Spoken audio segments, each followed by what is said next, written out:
Bonsoir à tous, je vais ce soir vous donner mon sentiment, mon avis, mon analyse, mon ressenti sur l'IA, l'intelligence artificielle. On entend parler de l'IA, intelligence artificielle, à longueur de journée, matin, midi et soir, dans tous les journaux, dans toutes les émissions de radio, dans tous les trucs qu'on peut lire sur Internet, etc. Euh, c'est très compliqué de se faire une idée fiable, une idée réelle de la situation de l'IA à l'heure actuelle. On est en janvier 2025. Je date la vidéo parce que par définition, elle va être rapidement dépassée, obsolète. Voilà. Mais voilà, le raisonnement, la réflexion que je livre et que je vous donne, qui est la mienne aujourd'hui, je suis convaincu que vous l'avez aussi, que vous vous posez des questions sur l'IA. Alors, c'est des réflexions en tant que chef d'entreprise ou potentiel chef d'entreprise. Moi-même, j'ai été chef d'entreprise. Je suis actuellement salarié, mais j'ai été chef d'entreprise et je serai probablement demain de nouveau chef d'entreprise dans le domaine immobilier de la gestion immobilière. Et auparavant, j'étais dans le domaine juridique. J'étais un professionnel du droit, comme on dit. Et donc j'avais une entreprise dans le domaine juridique.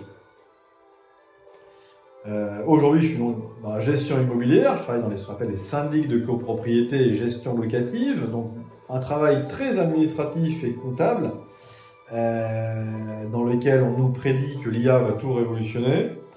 Je suis salarié et j'envisage de monter à terme, je l'espère en tout cas, ma propre structure.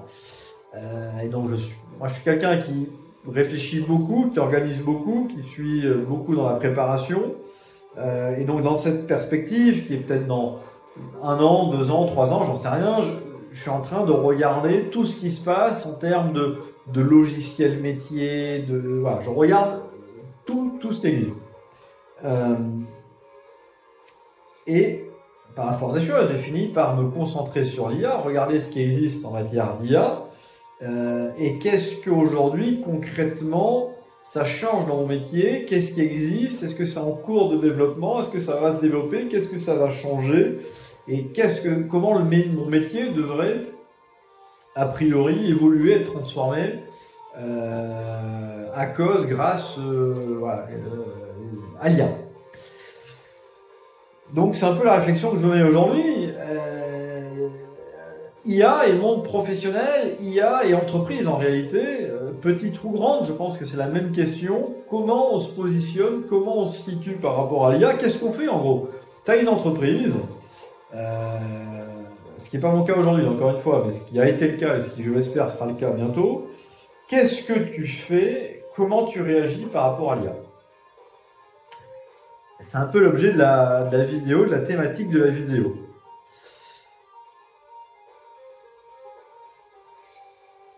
Alors, moi je suis pas un fin connaisseur de l'IA. La seule chose que je connaisse en matière d'IA, c'est un peu comme tout le monde. Et je pense que voilà, je pense que la vidéo, sincèrement, elle est assez intéressante parce que je suis le gars, on ne peut plus standard, on ne peut plus lambda à tous les niveaux. Voilà, à tous les niveaux, je suis le gars le plus basique standard qui soit. Et donc sur l'IA, je suis comme on va dire le gros des troupes. Dans la société, il y a peut-être des gens très avancés en matière d'informatique, d'IA, etc. qui s'y connaissent très bien. Il y en a qui s'y connaissent pas du tout, qui sont complètement à la traîne, qui s'en foutent totalement. Et il y a le gros des troupes dont je suis, voilà, qui va un peu regarder ChatGPT, un petit peu utiliser quelques fonctions, etc. Qui s'interroge, qui va lire des articles, écouter des émissions. Je pense que si tu tombes sur cette émission, ce canal YouTube, c'est que tu dois être de ceux-là. Et qui sait pas trop, qui a des inquiétudes, des inquiétudes, mais pas que, qui a des réflexions et des choix à faire stratégiques, et qui se demande qu'est-ce qui va se passer. Alors, donc moi, c'est mon analyse, voilà, comment réagir par rapport à l'IA, qu'est-ce que je pense qui va se passer, et comment, en tant que chef d'entreprise, que je ne suis pas aujourd'hui, mais en tant que potentiel chef d'entreprise, comment je réagis par rapport à court terme. Court terme, c'est 2025, 2026, 2027, et à plus long terme par rapport à cette histoire d'IA, parce que ça change quand même beaucoup de choses dans les prises de décision. Sur le plan purement personnel, moi j'ai utilisé comme tout le monde un ChatGPT, la version gratuite, qui permet essentiellement, en fait, c'est une espèce de grosse encyclopédie. En réalité, c'est ni plus ni moins qu'une grosse encyclopédie. Alors moi, le terme intelligence artificielle, il ne me convainc pas. Il n'y a rien d'intelligence, simplement des connaissances organisées avec des possibilités de connexion, etc. Mais c'est pas de l'intelligence. Ce n'est pas de l'intelligence. Bref, c'est pas le problème. Au niveau personnel, donc j'utilise ChatGPT pour un peu comme une encyclopédie XXL, puissance 1000. Et là, je ne suis pas convaincu du produit, personnellement. Je ne suis pas convaincu du produit. Auparavant, j'étais un professionnel du droit. J'étais dans le secteur juridique, j'étais profession libérale dans le droit. Bon, pour des raisons personnelles, malheureusement, j'ai dû arrêter. Je dis malheureusement parce que j'aurais préféré continuer, mais voilà, j'ai eu des gros problèmes personnels, j'ai arrêté.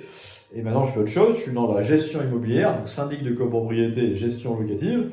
Mais avant, j'étais profession libérale dans le domaine juridique. Domaine dans lequel on prédit que l'IA va tout bouleverser, va tout changer. Donc voilà, je suis assez bien placé parce dans les matières travail que je fais, moi je suis pas coiffeur, je suis pas dans la réparation automobile, je suis dans des métiers de gestion administrative, de comptabilité, de droit, etc., où on nous explique que l'IA va tout révolutionner. Donc je suis quand même assez concerné, assez bien placé pour voir ce qui se passe aujourd'hui, à janvier 2025, qu'est-ce que ça a changé, est-ce que ça a changé quelque chose, et pour avoir des inquiétudes, ou en tout cas des interrogations sur mon avenir, par rapport à tout ce qu'on nous dit sur mon métier. À titre personnel, je regardais le jour, on m'a posé une question, puisque j'étais donc un professionnel du droit, on m'a posé une question très technique, une connaissance, parce que en tant qu'ancien professionnel du droit, il demandait mon avis.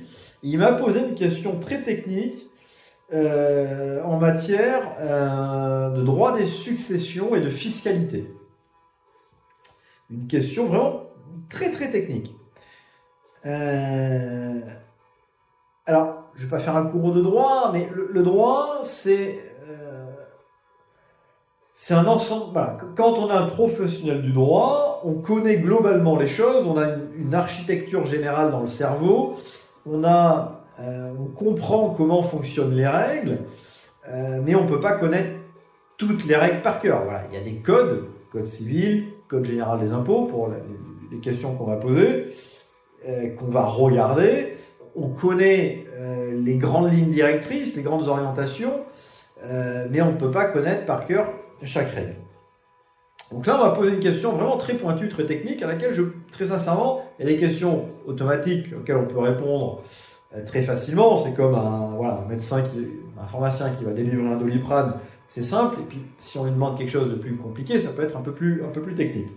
Pour moi, c'était une question technique à laquelle je ne pouvais pas répondre comme ça. Il fallait que j'aille faire des recherches, et donc je suis allé regarder les règles dans les codes. Donc, code général des impôts, code civil, parce que c'était une question assez fine qui faisait appel à ces deux notions un peu distinctes qui sont la fiscalité et le droit civil. Bon, je ne rentre pas trop dans les détails. Donc je suis allé regarder, j'avais un doute, j'avais une idée sur la réponse, mais j'avais quand même un doute. Je suis allé regarder dans les textes de loi, j'ai regardé sur Google, j'ai mis code général des impôts, code civil, j'ai lu les documents, les articles, les lois, je me suis gratté la tête, j'ai relu, j'ai réfléchi, je me suis dit, bon, à mon sens, la réponse c'est cette réponse-là.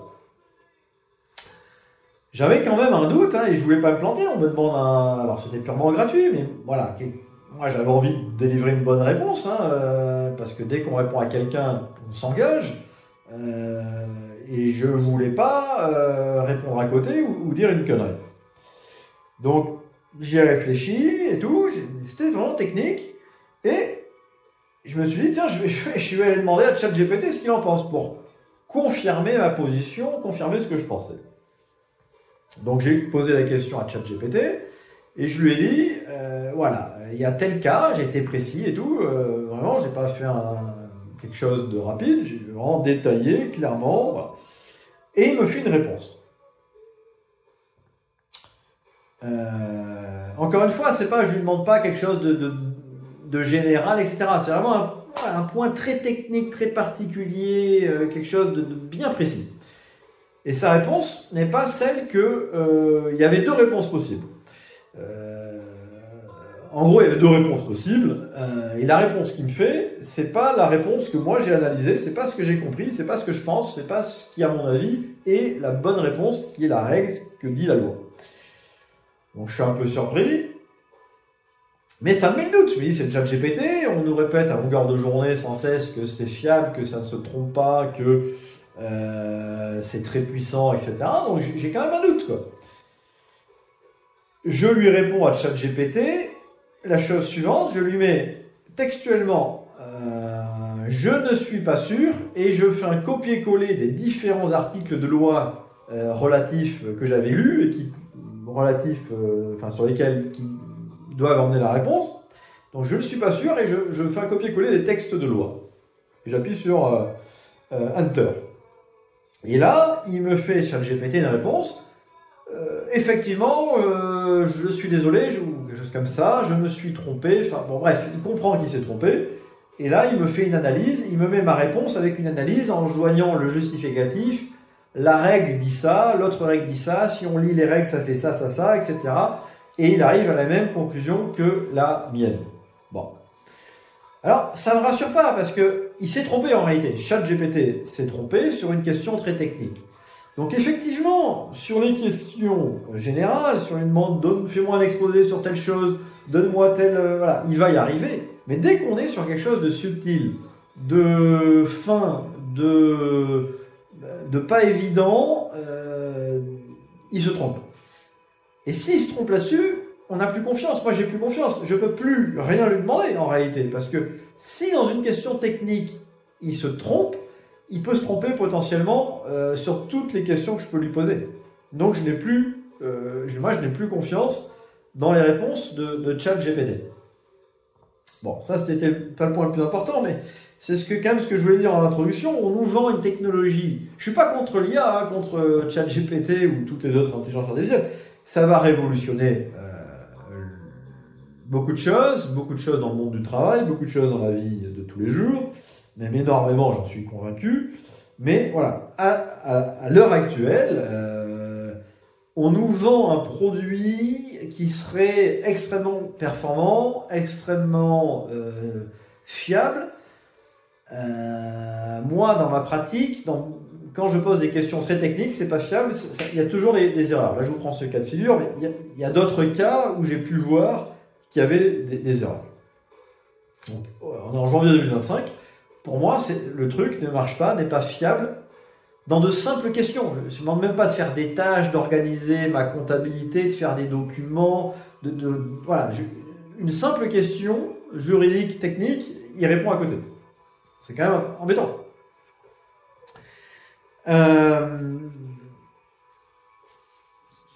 Alors ensuite, on nous explique que ça va révolutionner complètement le monde du travail. Moi, j'entends cet argument, j'entends cette explication depuis 3-4 ans. Voilà, depuis que l'IA existe, ça fait 3-4 ans à peu près que c'est grand public, qu'on en entend parler, qu'on est concerné. Et depuis le début, on me dit tu vas voir, dans 6 mois, tout va être révolutionné, dans 6 mois, tout va être changé, tout va être bouleversé. Bon. Quel est l'état à janvier 2025 ? Qu'en est-il réellement ? Parce que les choses c'est pas le cas en fait. C'est pas le cas du tout. C'est pas le cas du tout. Encore une fois, moi je travaille dans le domaine de la gestion, donc comptabilité, administratif, etc. Aujourd'hui, les logiciels métiers ne prennent en aucun cas compte de l'IA. quand je prends mon ancien métier de professionnel du droit, pareil, j'en parle à mes anciens collègues, etc. L'IA n'est absolument pas intégrée. Ils n'utilisent pas l'IA concrètement. Ils n'utilisent pas l'IA. Donc il y a très peu de métiers en réalité qui utilisent aujourd'hui l'IA comme solution fiable, concrète, efficace, tous les jours, qui marche. Aller chez un garagiste, il a des logiciels pour sa comptabilité, pour la gestion de ses clients, de ses factures, de ses fournisseurs, machin. Il y en a peut-être qui utilisent l'IA, mais je pense qu'ils sont très minoritaires. Moi, je travaille dans la gestion immobilière, je l'ai dit plusieurs fois.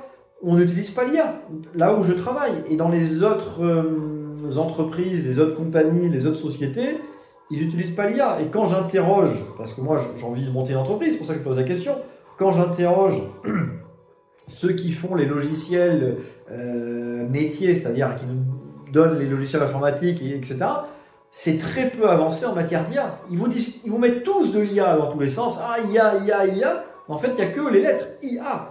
Concrètement, il n'y a rien de concret. Ça ne marche pas. Voilà. Moi, aujourd'hui, j'ai quelqu'un qui m'appelle pour une fuite d'eau, etc. C'est pas l'IA qui va prendre le téléphone, qui va appeler le client, qui va dire « Bonjour monsieur, vous avez une fuite d'eau, alors elle se situe où ?» Qui va raccrocher, qui va appeler le plombier. « Monsieur le plombier, il faudrait que vous veniez tel jour, telle heure pour une fuite. » Qui va raccrocher, qui va rappeler le gars. « Est-ce que j'ai eu le plombier, est-ce que vous pouvez tel jour, telle heure ?» Qui va raccrocher, qui va rappeler le... Ouais, ça marche pas comme ça. C'est pas l'IA qui va raccrocher le téléphone, faire un mail, scanner les documents. Ça ne marche pas comme ça aujourd'hui. Or, le boulot, concrètement, c'est ça.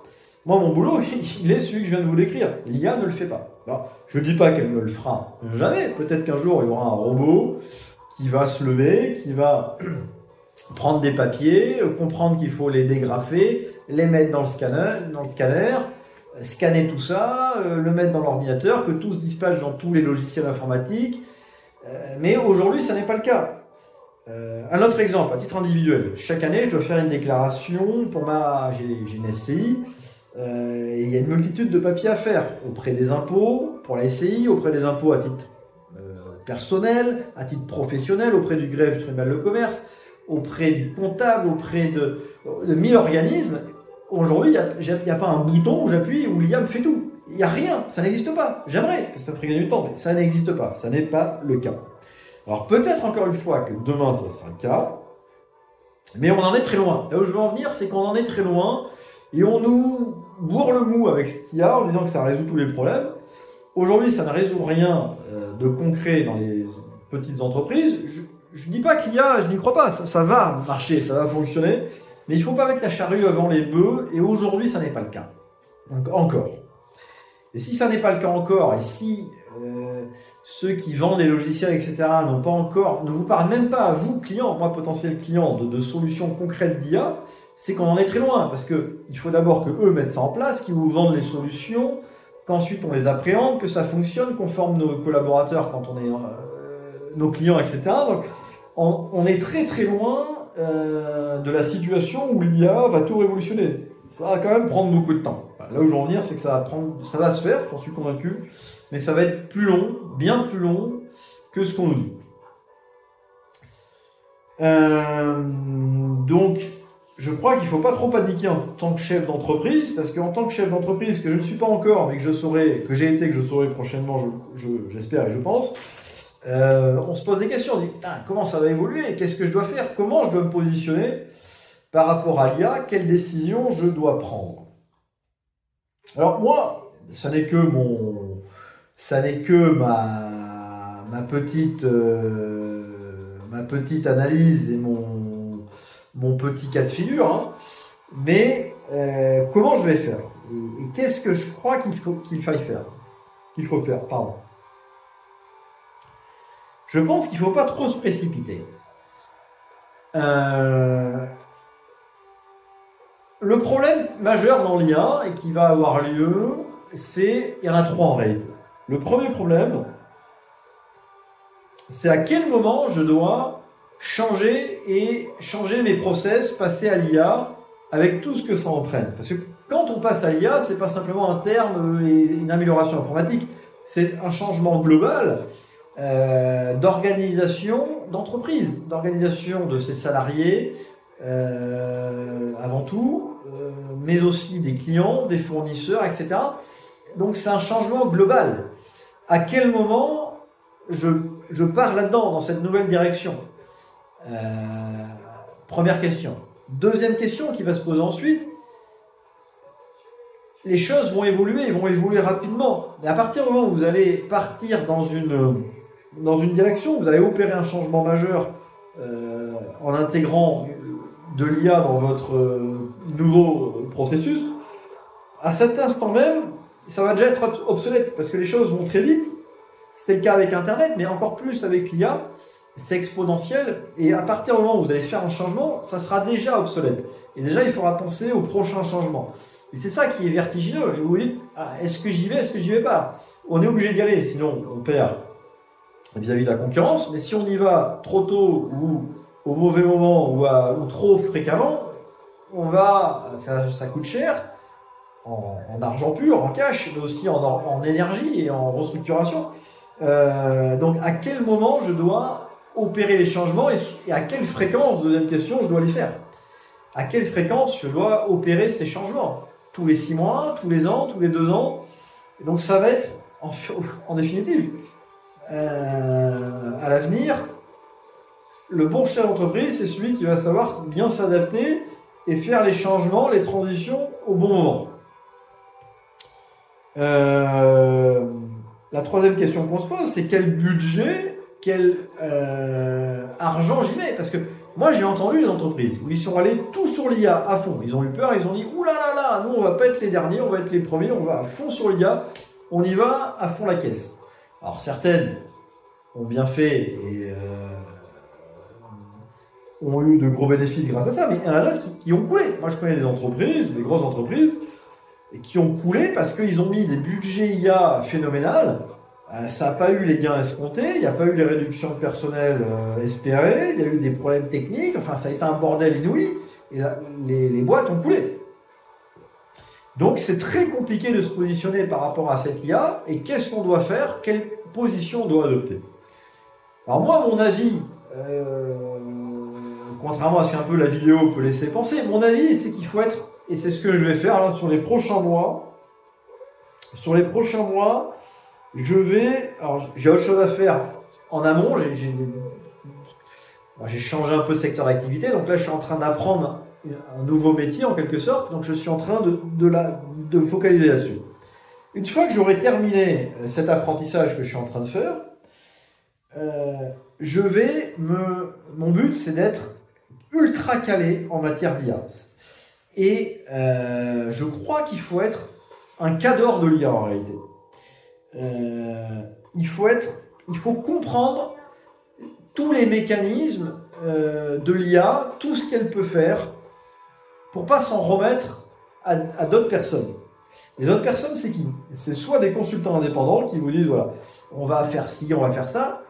Si vous n'êtes pas bon vous-même, que vous ne comprenez pas tous les mécanismes globaux, il y a 2 risques. 1, qu'ils vous prennent un pognon énorme, et 2, que vous partez dans de mauvaises directions. Même s'ils ne vous prennent pas un pognon énorme et qu'ils sont bien intentionnés, ça va tellement révolutionner potentiellement beaucoup de choses qu'il faut comprendre tous les mécanismes. C'est capital. C'est vraiment capital, sinon vous allez vous faire avoir. Ou vous risquez de prendre de très mauvaises décisions. Donc moi je veux comprendre, non pas l'application, ça j'en ai rien à faire de comprendre l'application concrète, machin. Il faut, je pense, prendre de la hauteur et comprendre vraiment les mécanismes globaux. Donc c'est ce que j'ai fait. J'ai essayé, je me suis dit, oui, c'est la bonne stratégie. Si tu veux avoir une stratégie de long terme sur l'IA, c'est ce qu'il faut. Il faut que tu comprennes vraiment, tu prennes de la hauteur et que tu comprennes vraiment globalement, qu'il y ait une approche globale. Si vous commencez à aller regarder sur Internet, soit des vidéos là-dessus, soit des formations, moi je crois aux formations, c'est compliqué de s'y retrouver. Et en fait, il faut trouver les bonnes personnes qui parlent bien de l'IA et qui vont savoir vous mettre sur de bons rails et vous guider dans le bon sens. Et là, c'est très compliqué parce que à qui faire confiance en la matière? Il y en a qui veulent profiter du phénomène entre guillemets de mode et prendre du pognon. Il y en a qui s'y connaissent, d'autres qui s'y connaissent pas. Il y en a qui sont trop dans la pratique, trop techniques, et voilà, d'autres qui sont trop dans la théorie. C'est très compliqué en réalité. Et moi, j'en suis là. Aujourd'hui, concrètement, un petit peu en guise de conclusion, j'en suis là. J'en suis à me dire que dans mon futur métier, il va falloir que je réorganise tout en fonction de l'IA. Mais que pour ça, la seule solution, c'est de pas faire confiance aux autres, mais c'est de faire confiance qu'à moi, et qu'il faut que je comprenne le mécanisme fondamental de l'IA, et pas me laisser influencer par des applications concrètes qu'on va me présenter tout cuit, tout rôti. On dit, ah, ça c'est bien pour vous, dans votre métier ils utilisent ça. Parce qu'à partir du moment où on l'utilise, c'est déjà obsolète, et si on nous le présente, le concurrent aussi l'aura. Il faut aller au-delà de ça, il faut faire l'effort d'une compréhension plus globale. C'est la conclusion à laquelle j'en suis arrivé, mais c'est très compliqué. Aujourd'hui, j'ai pas la réponse, très sincèrement, j'ai pas la réponse. Je sais pas vers qui me diriger pour avoir ces réponses. À bientôt.